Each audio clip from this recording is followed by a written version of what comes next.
Chapter 41. The presentation. When Albert found himself alone with Monte Cristo, "My dear Count," said he, "allow me to commence my services as cicerone by showing you a specimen of a bachelor's apartment. You, who are accustomed to the palaces of Italy, can amuse yourself by calculating in how many square feet a young man who is not the worst lodged in Paris can live. As we pass from one room to another, I will open the windows to let you breathe." Monte Cristo had already seen the breakfast room and the salon on the ground floor. Albert led him first to his atelier, which was, as we have said, his favorite apartment. Monte Cristo quickly appreciated all that Albert had collected here: old cabinets, Japanese porcelain, oriental stuffs, Venetian glass, arms from all parts of the world. Everything was familiar to him, and at the first glance he recognized their date, their country, and their origin. Morcerf had expected he should be the guide. On the contrary, it was he who, under the Count's guidance, followed a course of archaeology, mineralogy, and natural history. They descended to the first floor. Albert led his guest into the salon. The salon was filled with the works of modern artists. There were landscapes by Dupré, with their long reeds and tall trees, their lowing oxen and marvelous skies; Delacroix's Arabian cavaliers, with their long white burnouses, their shining belts, their damasked arms, their horses, who tore each other with their teeth while their riders contended fiercely with their maces; aquarelles of Boulanger, representing Notre Dame de Paris with that vigor that makes the artist the rival of the poet. There were paintings by Diaz, who makes his flowers more beautiful than flowers, his suns more brilliant than the sun; designs by Decamps, as vividly colored as those of Salvatore Rosa, but more poetic; pastels by Giroux and Muller, representing children like angels and women with the features of a virgin; sketches torn from the album of Dozat's Travels in the East, that had been made in a few seconds on the saddle of a camel, or beneath the dome of a mosque; in a word, all that modern art can give in exchange and as recompense for the art lost and gone with ages long since past. Albert expected to have something new this time to show to the traveler, but, to his great surprise, the latter, without seeking for the signatures, many of which, indeed, were only initials, named instantly the author of every picture in such a manner that it was easy to see that each name was not only known to him, but that each style associated with it had been appreciated and studied by him. From the salon they passed into the bedchamber. It was a model of taste and simple elegance. A single portrait, signed by Leopold Robert, shone in its carved and gilded frame. This portrait attracted the Count of Monte Cristo's attention, for he made 3 rapid steps in the chamber, and stopped suddenly before it. It was the portrait of a young woman of 5 or 6 and 20, with a dark complexion, and light and lustrous eyes, veiled beneath long lashes. She wore the picturesque costume of the Catalan fisherwomen, a red and black bodice, and golden pins in her hair. She was looking at the sea, and her form was outlined on the blue ocean and sky. The light was so faint in the room that Albert did not perceive the pallor that spread itself over the Count's visage, or the nervous heaving of his chest and shoulders. Silence prevailed for an instant, during which Monte Cristo gazed intently on the picture. "You have there a most charming mistress, Viscount," said the Count in a perfectly calm tone, "and this costume, a ball costume, doubtless, becomes her admirably." "Ah, monsieur," returned Albert, "I would never forgive you this mistake if you had seen another picture beside this. You do not know my mother, it is whom you see here. She had her portrait painted thus 6 or 8 years ago. This costume is a fancy one, it appears, and the resemblance is so great that I think I still see my mother the same as she was in 1830. The Countess had this portrait painted during the Count's absence. She doubtless intended giving him an agreeable surprise, but, strange to say, this portrait seemed to displease my father, and the value of the picture, which is, as you see, one of the best works of Leopold Robert, could not overcome his dislike to it. It is true, between ourselves, that M. de Morcerf is one of the most assiduous peers at the Luxembourg, a general renowned for theory, but a most mediocre amateur of art. It is different with my mother, who paints exceedingly well, and who, unwilling to part with so valuable a picture, gave it to me to put here, where it would be less likely to displease M. de Morcerf, whose portrait, by Gros, I will also show you. Excuse my talking of family matters, but as I shall have the honor of introducing you to the Count, I tell you this to prevent you making any allusions to this picture. The picture seems to have a malign influence, for my mother rarely comes here without looking at it, and still more rarely does she look at it without weeping. This disagreement is the only one that has ever taken place between the Count and Countess, who are still as much united, although married more than 20 years, as on the first day of their wedding. Monte Cristo glanced rapidly at Albert, as if to seek a hidden meaning in his words, but it was evident the young man uttered them in the simplicity of his heart. "Now," said Albert, "that you have seen all my treasures, allow me to offer them to you, unworthy as they are. Consider yourself as in your own house, and to put yourself still more at your ease, pray accompany me to the apartments of M. de Morcerf, he whom I wrote from Rome an account of the services you rendered me, and to whom I announced your promised visit, and I may say that both the Count and Countess anxiously desire to thank you in person. You are somewhat blasé, I know, and family scenes have not much effect on Sinbad the sailor, who has seen so many others. However, accept what I propose to you as an initiation into Parisian life, a life of politeness, visiting, and introductions." Monte Cristo bowed without making any answer. He accepted the offer without enthusiasm and without regret, as one of those conventions of society which every gentleman looks upon as a duty. Albert summoned his servant, and ordered him to acquaint M. and Madame de Morcerf of the arrival of the Count of Monte Cristo. Albert followed him with the Count. When they arrived at the antechamber, above the door was visible a shield, which, by its rich ornaments and its harmony with the rest of the furniture, indicated the importance the owner attached to this blazon. Monte Cristo stopped and examined it attentively. "Azure 7 merlets, or placed bender," said he. "These are, doubtless, your family arms? Except the knowledge of blazons, that enables me to decipher them, I am very ignorant of heraldry. Account of a fresh creation, fabricated in Tuscany by the aid of a commandery of Saint Stephen, and who would not have taken the trouble had I not been told that when you travel much it is necessary. Besides, you must have something on the panels of your carriage, to escape being searched by the custom-house officers. Excuse my putting such a question to you." "It is not indiscreet," returned Morcerf, with the simplicity of conviction. "You have guessed rightly. These are our arms, that is, those of my father, but they are, as you see, joined to another shield, which is gules, a silver tower, which are my mother's.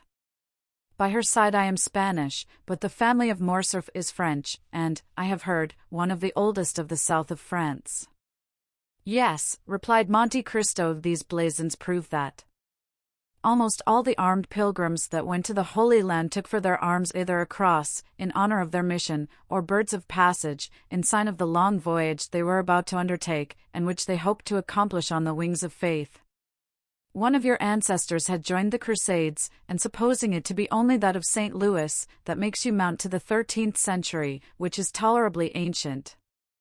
"It is possible," said Morcerf. "My father has in his study a genealogical tree which will tell you all that, and on which I made commentaries that would have greatly edified de Hosier and Jaucourt. At present I no longer think of it, and yet I must tell you that we are beginning to occupy ourselves greatly with these things under our popular government." "Well, then, your government would do well to choose from the past something better than the things that I have noticed on your monuments, and which have no heraldic meaning whatever. As for you, Viscount," continued Monte Cristo to Morcerf, "you are more fortunate than the government, for your arms are really beautiful, and speak to the imagination. Yes, you are at once from Provence in Spain, that explains, if the portrait you showed me be like, the dark hue I so much admired on the visage of the noble Catalan. It would have required the penetration of Oedipus or the Sphinx to have divined the irony the Count concealed beneath these words, apparently uttered with the greatest politeness."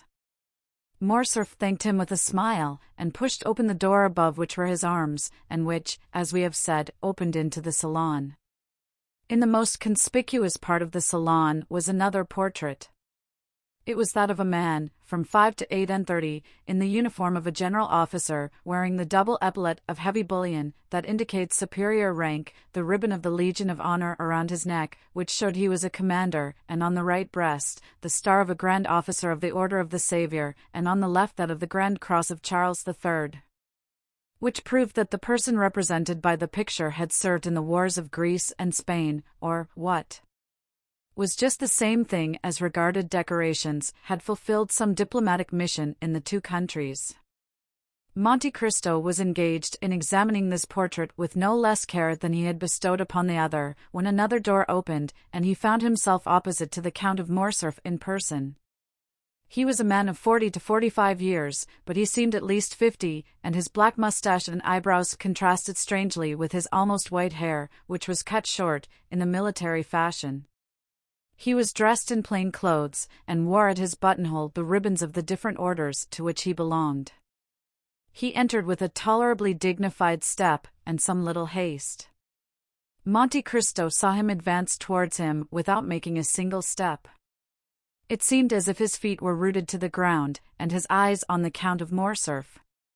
"Father," said the young man, "I have the honor of presenting to you the Count of Monte Cristo, the generous friend whom I had the good fortune to meet in the critical situation of which I have told you."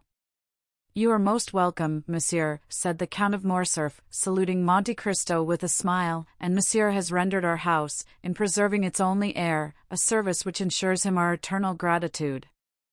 As he said these words, the Count of Morcerf pointed to a chair, while he seated himself in another opposite the window. Monte Cristo, in taking the seat Morcerf offered him, placed himself in such a manner as to remain concealed in the shadow of the large velvet curtains, and read on the careworn and livid features of the Count a whole history of secret griefs written in each wrinkle time had planted there. "The Countess," said Morcerf, "was at her toilet when she was informed of the visit she was about to receive. She will, however, be in the salon in 10 minutes. "It is a great honor to me," returned Monte Cristo, "to be thus, on the first day of my arrival in Paris, brought in contact with a man whose merit equals his reputation, and to whom fortune has for once been equitable. But has she not still on the plains of Mitidja, or in the mountains of Atlas, a marshal's staff to offer you?" "Oh," replied Morcerf, reddening slightly, "I have left the service, monsieur. Made a peer at the Restoration, I served through the first campaign under the orders of Marshal Bourmont. I could, therefore, expect a higher rank, and who knows what might have happened had the elder branch remained on the throne? But the Revolution of July was, it seems, sufficiently glorious to allow itself to be ungrateful, and it was so for all services that did not date from the imperial period. I tendered my resignation, for when you have gained your epaulettes on the battlefield, you do not know how to maneuver on the slippery grounds of the salons. I have hung up my sword, and cast myself into politics. I have devoted myself to industry, I study the useful arts. During the 20 years I served, I often wished to do so, but I had not the time." "These are the ideas that render your nation superior to any other," returned Monte Cristo. "A gentleman of high birth, possessor of an ample fortune, you have consented to gain your promotion as an obscure soldier, step by step, this is uncommon, then become general, peer of France, commander of the Legion of Honor, you consent to again commence a second apprenticeship, without any other hope or any other desire than that of one day becoming useful to your fellow creatures. This, indeed, is praiseworthy, nay, more, it is sublime. Albert ___." Albert looked on and listened with astonishment. He was not used to see Monte Cristo give vent to such bursts of enthusiasm. "Alas," continued the stranger, doubtless to dispel the slight cloud that covered Morcerf's brow, "we do not act thus in Italy. We grow according to our race and our species, and we pursue the same lines, and often the same uselessness, all our lives." "But, monsieur," said the Count of Morcerf, "for a man of your merit, Italy is not a country, and France opens her arms to receive you. Respond to her call. France will not, perhaps, be always ungrateful. She treats her children ill, but she always welcomes strangers." "Ah, father," said Albert with a smile, "it is evident you do not know the Count of Monte Cristo. He despises all honors, and contents himself with those written on his passport." That is the most just remark, replied the stranger, I ever heard made concerning myself. You have been free to choose your career, observed the Count of Morcerf, with a sigh, and you have chosen the path strewed with flowers. Precisely, monsieur, replied Monte Cristo with one of those smiles that a painter could never represent or a physiologist analyze. If I did not fear to fatigue you, said the general, evidently charmed with the Count's manners, I would have taken you to the chamber. There is a debate very curious to those who are strangers to our modern senators. I shall be most grateful, monsieur, if you will, at some future time, renew your offer, but I have been flattered with the hope of being introduced to the Countess, and I will therefore wait. Ah, here is my mother, cried the Viscount. Monte Cristo turned round hastily, and saw Madame de Morcerf at the entrance of the salon, at the door opposite to that by which her husband had entered, pale and motionless. When Monte Cristo turned round, she let fall her arm, which for some unknown reason had been resting on the gilded doorpost. She had been there some moments, and had heard the last words of the visitor. The latter rose and bowed to the Countess, who inclined herself without speaking. Ah! Good heavens, madam, said the Count, are you ill, or is it the heat of the room that affects you?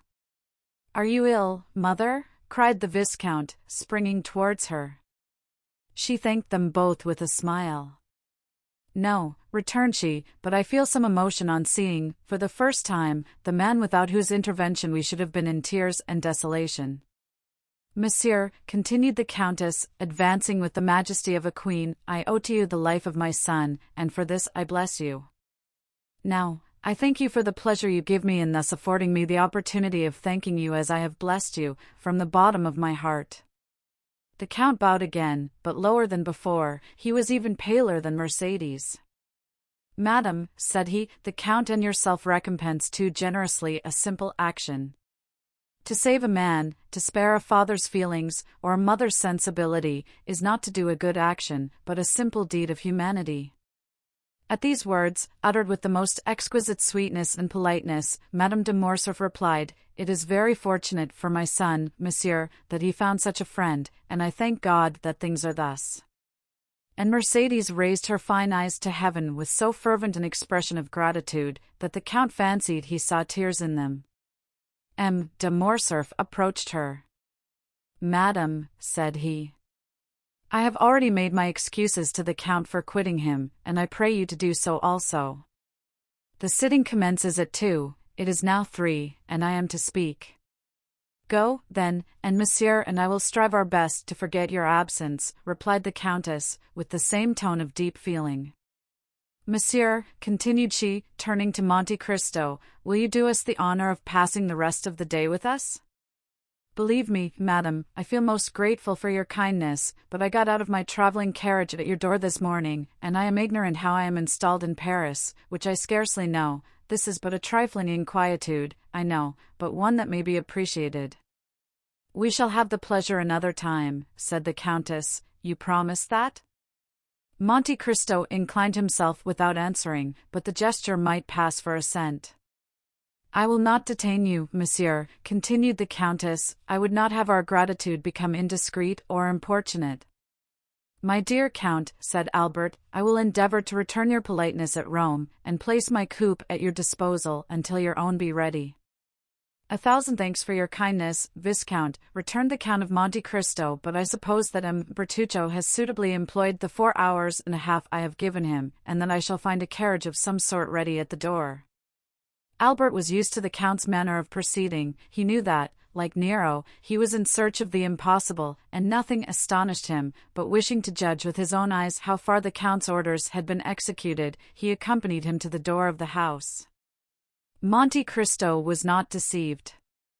As soon as he appeared in the Count of Morcerf's antechamber, a footman, the same who at Rome had brought the Count's card to the 2 young men, and announced his visit, sprang into the vestibule, and when he arrived at the door, the illustrious traveller found his carriage awaiting him.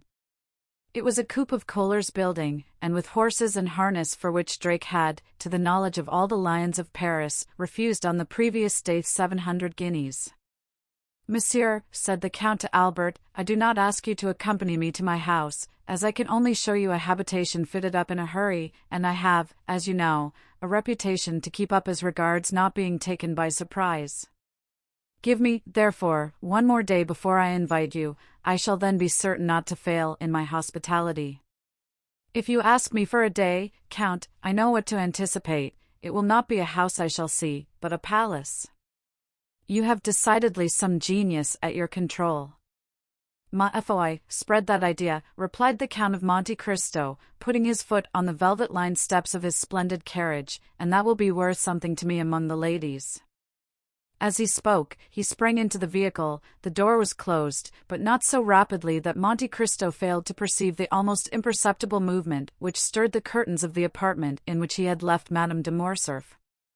When Albert returned to his mother, he found her in the boudoir reclining in a large velvet armchair, the whole room so obscure that only the shining spangle, fastened here and there to the drapery, and the angles of the gilded frames of the pictures, showed with some degree of brightness in the gloom. Albert could not see the face of the Countess, as it was covered with a thin veil she had put on her head, and which fell over her features in misty folds, but it seemed to him as though her voice had altered. He could distinguish amid the perfumes of the roses and heliotropes in the flower stands the sharp and fragrant odor of volatile salts, and he noticed in one of the chased cups on the mantelpiece the Countess's smelling bottle, taken from its shagreen case, and exclaimed in a tone of uneasiness, as he entered, "My dear mother, have you been ill during my absence?"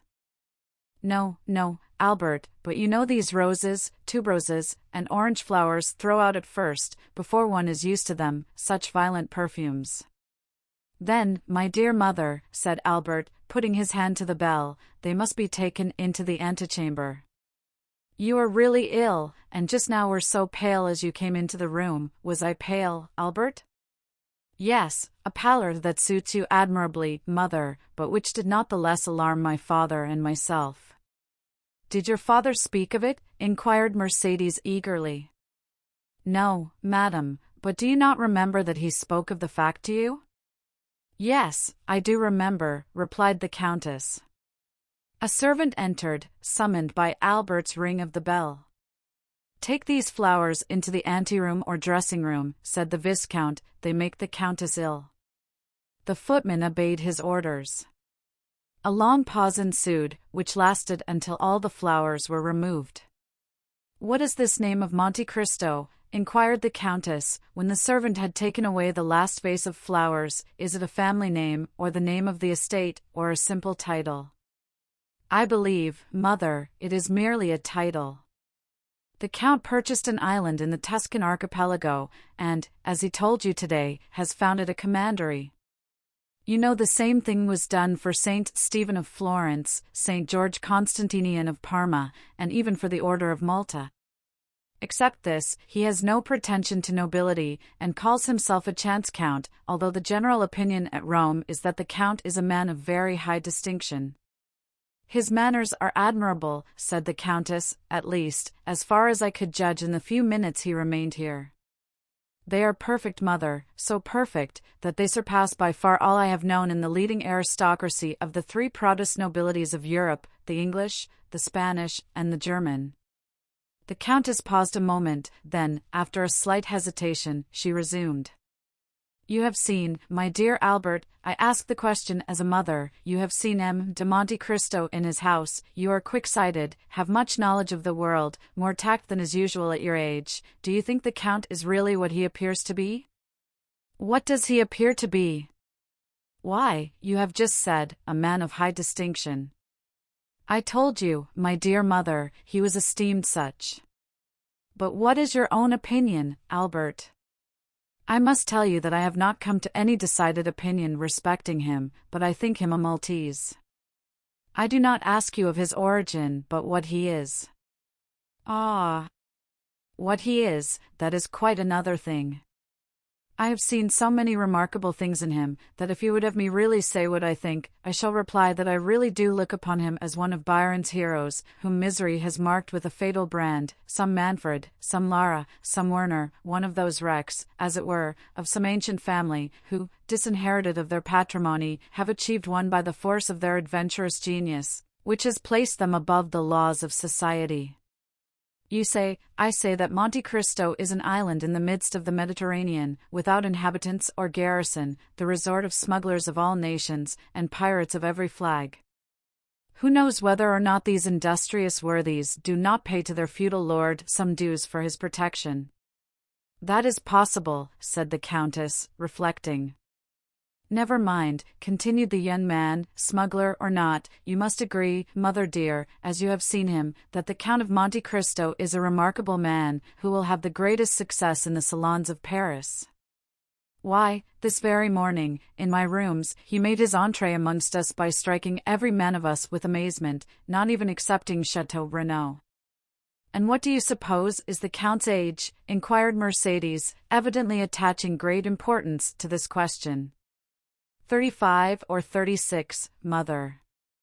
So young, it is impossible, said Mercedes, replying at the same time to what Albert said as well as to her own private reflection.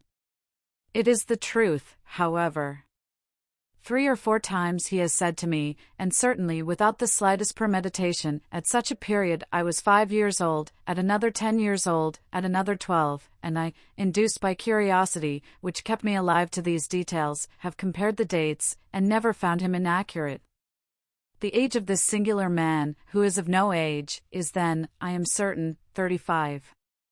Besides, mother, remark how vivid his eye, how raven-black his hair, and his brow, though so pale, is free from wrinkles. He is not only vigorous, but also young.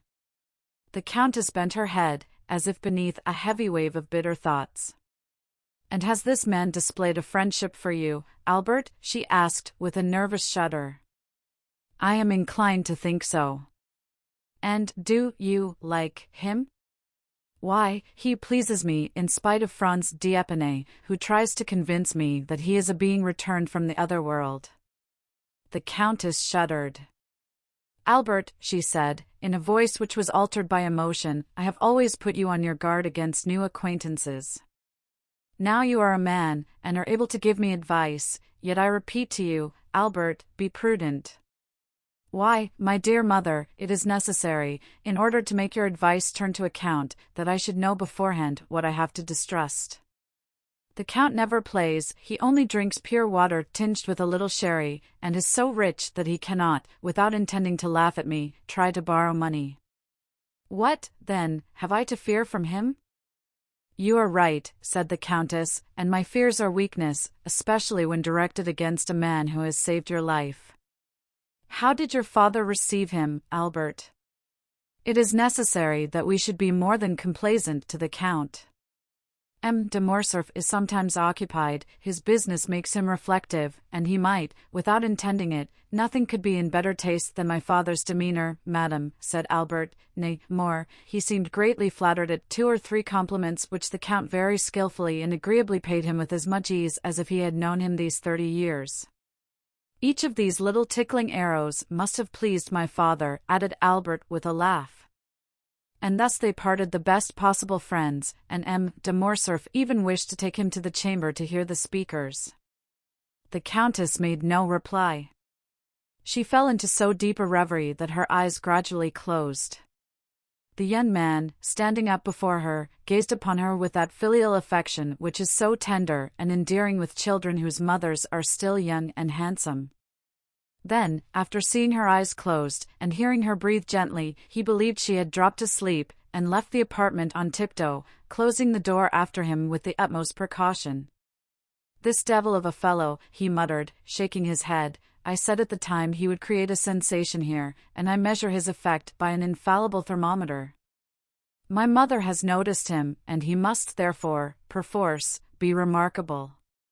He went down to the stables, not without some slight annoyance, when he remembered that the Count of Monte Cristo had laid his hands on a turnout which sent his bays down to second place in the opinion of connoisseurs. Most decidedly, said he, men are not equal, and I must beg my father to develop this theorem in the Chamber of Peers.